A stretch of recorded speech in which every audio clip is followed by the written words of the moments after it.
Hey guys, Omar here, and today, look at this little pile of lighting I have. Today we're going to talk about some of the lights I use, and if you don't know me, hi, I'm Omar. I'm a photographer in New Jersey, and I think my lighting strength is reception, getting high energy, wonderful emotion in my photographs. That's what I'm always going for. So I'll talk about what lighting I use for that, and also I love getting soft painterly, three-dimensional lighting.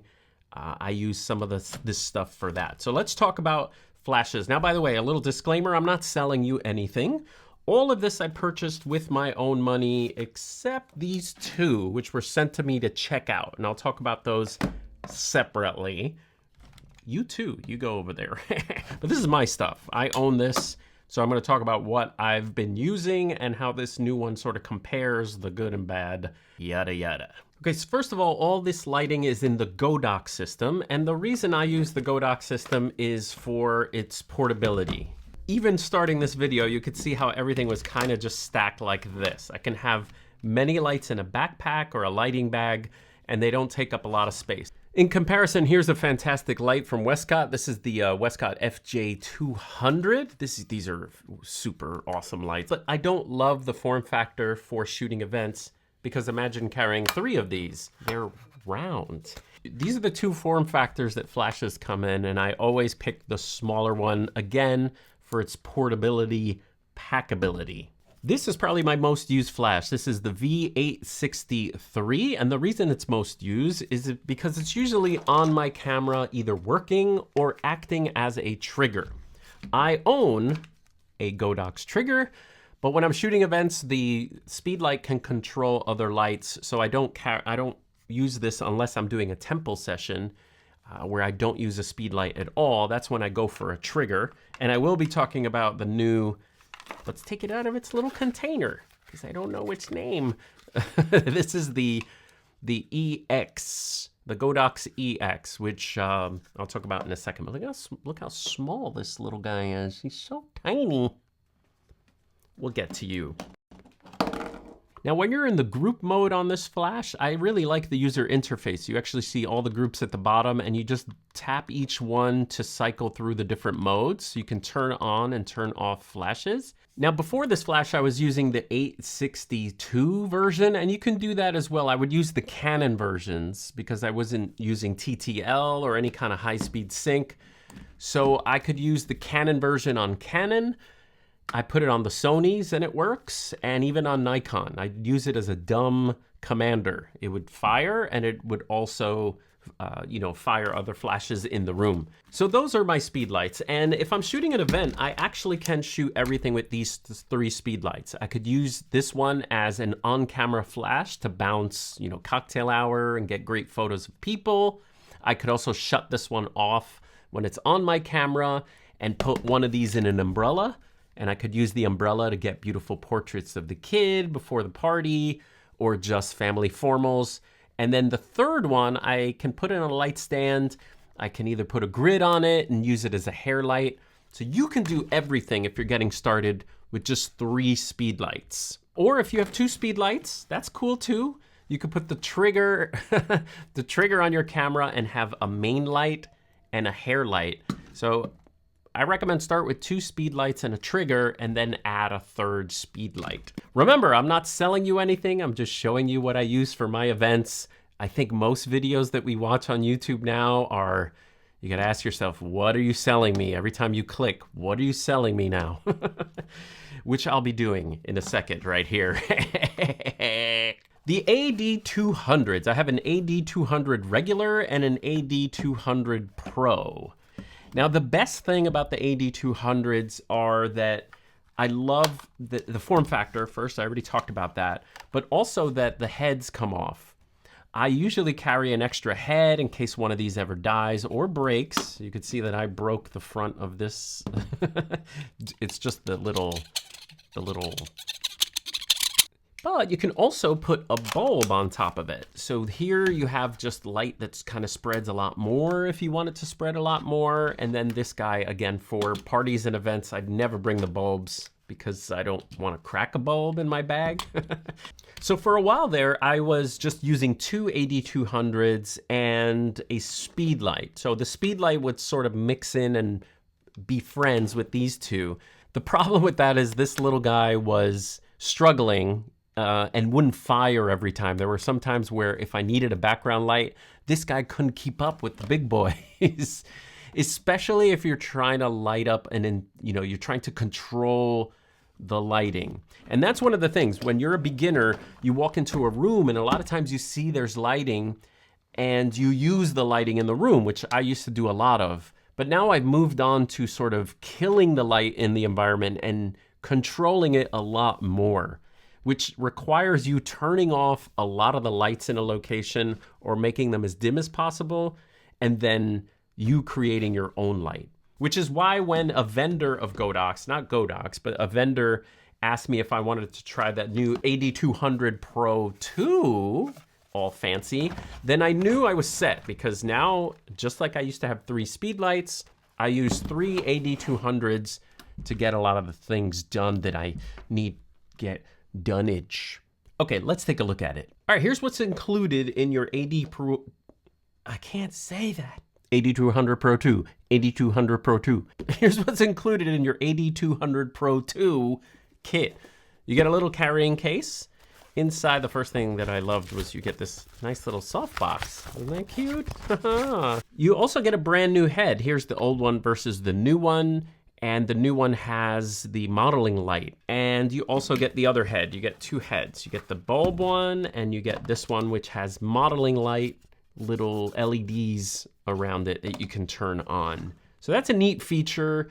In the previous video, we talked about how I've been using the AD600 Pro II as a video light and then taking photographs, sort of a little hybrid coverage, and that has been fantastic.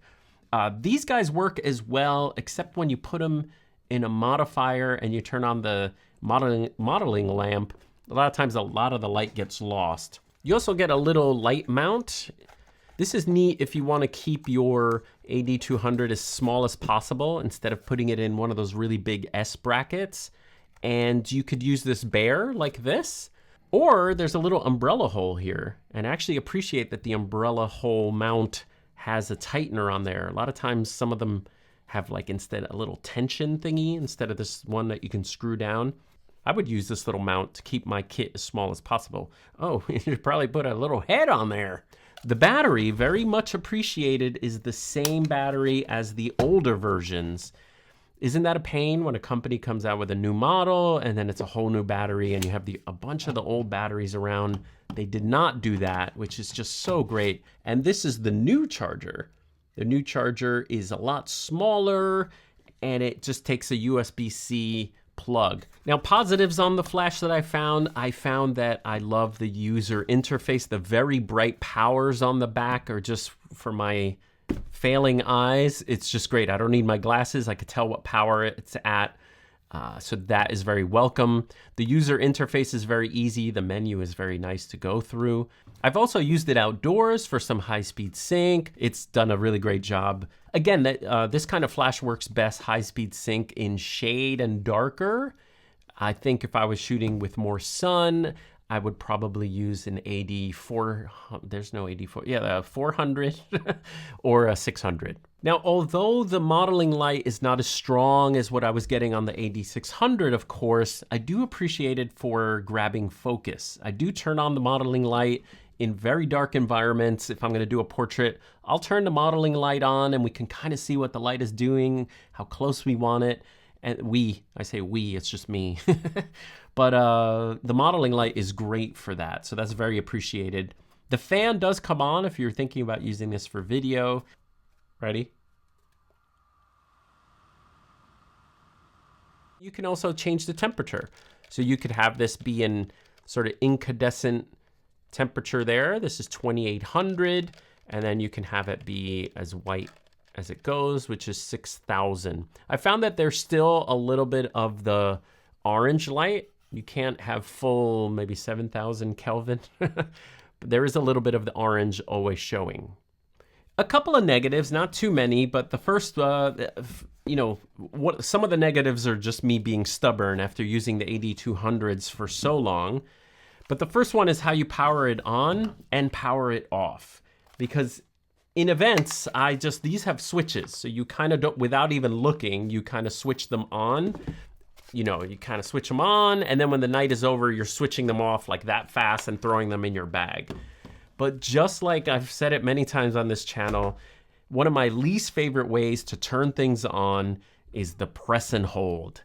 This trigger, by the way, the older trigger, has a switch on it. I just turn it on without looking. I know where it is. Look, it turned on. I can turn it off before throwing it in my bag.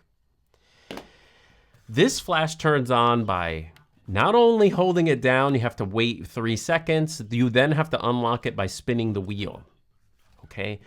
Not a big deal if you're working in a studio, but if I have 3 of these, if I were to have 3 of these, I would just be so angry each time I have to turn them on. Especially if, like, all of a sudden, a lot of times I turn my flash off, by the way, if it's in a modifier, put it away, and then when I need it, like when there's a special moment, I'll run, grab the modifier, and I usually sneak in through the, you know, like the little diffusion fabric, and just without looking, because my arm is in the diffusion fabric, I find the switch where I know where it is, and I click it up on these. But last weekend, I opened up the thing, and I was like, oh no. You can do it without looking, but you have to be like 1002, 1003, and then spin the wheel. So that's a little bit of a bummer. Not a deal breaker, but annoying. Definitely annoying. I would say that's the only thing I found as a negative with this new flash. Maybe the price, if you know you're on a budget. The older ones are definitely a deal, especially Black Friday coming up. But again, that's kind of nitpicking. Let's talk about the trigger. The trigger is, oh my God, the trigger is beautiful, first of all. The user interface, especially if you're one of those Apple Watch users, I'm not, but it definitely has the vibe of an Apple Watch. The first thing is, look at the size. It is fantastically small, okay? That is the best selling point right there, is that it's so small, so tiny. The second is it has a wonderful little locking system. There's no tightening, twisting. It just locks in. And when you want to take it out, it has a button and you slide it out. Wonderful design. That is incredible. The best. It doesn't come off. Another positive is you have multiple ways to change your powers or activate your groups. One way is if you're the iWatch shooter, you can touch and slide. Touch and slide. That's number one. You can also touch and tap. So you can use the plus and the minus if you are one of these tappers. You also can use the dial on the side. So you push to activate, and then you can turn the dial to change it that way. You also can see all your groups. You can add a bunch of groups. You can also color code the groups, which will show up on the flashes themselves. They all have colors on them. Like this group A here has a little red light on it. Then your other groups will be color coded as well. So that's a benefit. So a lot of good on this. But the problem with me is I've sat with this thing, practiced with this thing, have used this thing, and I just can't wrap my head around using it. Couple of reasons. Number one is, one of the biggest things I do all the time is when I'm going to get an ambient exposure at a location, I go like this, and I turn off the trigger that's on my camera. Where is it, big guy? As soon as you put a Nikon trigger on a Nikon camera, you lose live view. It just gives you, like, it just brightens up, okay? So on Sony cameras, you can set a button to sort of, you know, mimic. You can turn off the trigger. You have to do a lot of tricks to sort of turn off the trigger. But the one I find works the best is just switching off the trigger. So I'll be like, oh, I need an ambient reading. Click, with just like this. Click. Just like I mentioned with the flash, to turn this trigger on is a hold, and then you get an awesome little Godox logo on there that you have to sit through, the ad. Why do I need that? I know it's a Godox. It's written on the front. So I have to sit through that little logo, and then it turns on, okay? Now to turn it off, to see an ambient reading, you have to press and hold, and that's just too long for what I need to do. So what I found I was doing with the trigger as a workaround is that if I was gonna take a reading of the room, instead of, there's no switch, I would press the little button and slide this off the hot shoe. And then the ambient exposure, set it, push the guy back in. That's what I was doing, and that was working, but convoluted. Now, the other issue I was having is if I'm in group, let's say I'm in group B here, and I want to go back to the page where I see all my groups, I have to swipe. Very easy, right? You just have to swipe. But I was finding in the heat of the moment on a job, sometimes instead of swiping back, I would swipe and raise my flash power.